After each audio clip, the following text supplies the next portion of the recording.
Matius pasal 17. 6 hari kemudian, Yesus membawa Petrus, Yakobus, dan Yohanes saudaranya, dan bersama-sama dengan mereka, ia naik ke sebuah gunung yang tinggi. Di situ mereka sendiri saja. Lalu, Yesus berubah rupa di depan mata mereka. Wajahnya bercahaya seperti matahari, dan pakaiannya menjadi putih bersinar seperti terang. Maka nampak kepada mereka Musa dan Elia sedang berbicara dengan dia.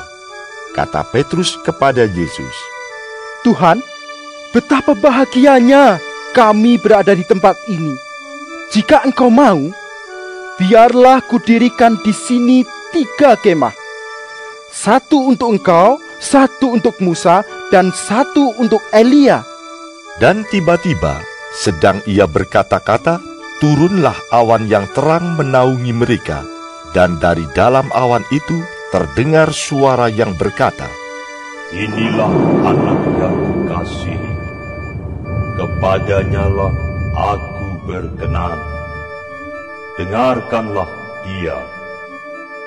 Mendengar itu, tersungkurlah murid-muridnya, dan mereka sangat ketakutan. Lalu Yesus datang kepada mereka dan menyentuh mereka sambil berkata, "Berdirilah, jangan takut."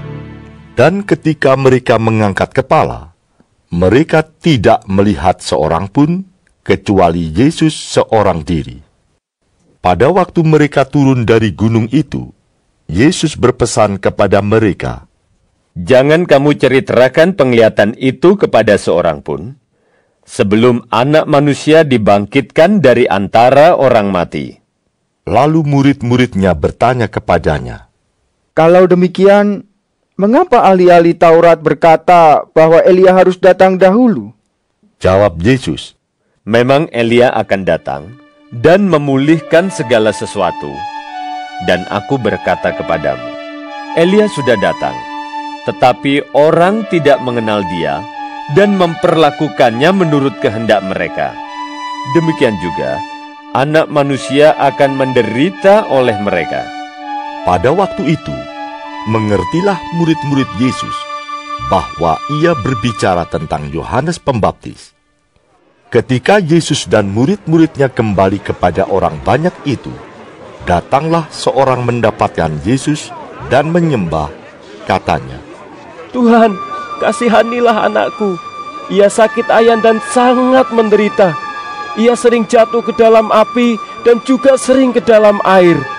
Aku sudah membawanya kepada murid-murid-Mu, tetapi mereka tidak dapat menyembuhkannya." Maka kata Yesus, "Hai kamu angkatan yang tidak percaya dan yang sesat, berapa lama lagi aku harus tinggal di antara kamu? Berapa lama lagi aku harus sabar terhadap kamu? Bawalah anak itu kemari." Dengan keras Yesus menegur dia. Lalu keluarlah setan itu daripadanya, dan anak itu pun sembuh seketika itu juga.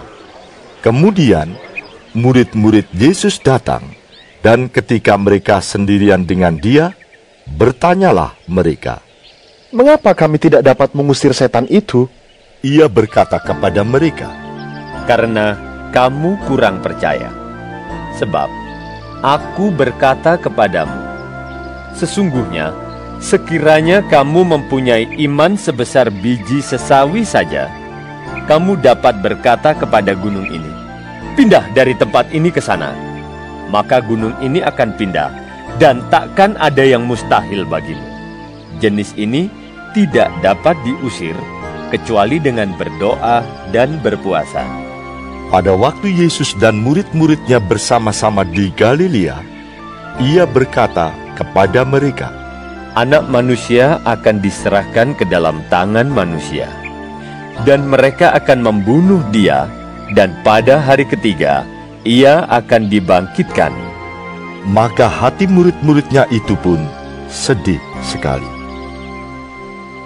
Ketika Yesus dan murid-muridnya tiba di Kapernaum, datanglah pemungut bea bait Allah kepada Petrus dan berkata, apakah gurumu tidak membayar biaya 2 dirham itu?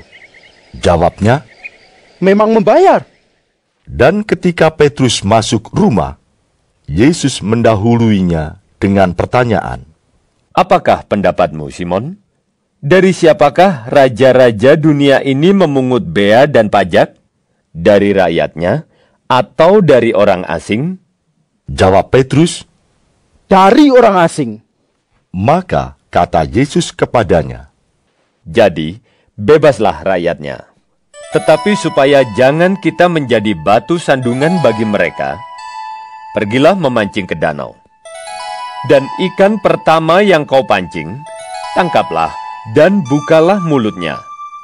Maka engkau akan menemukan mata uang 4 dirham di dalamnya.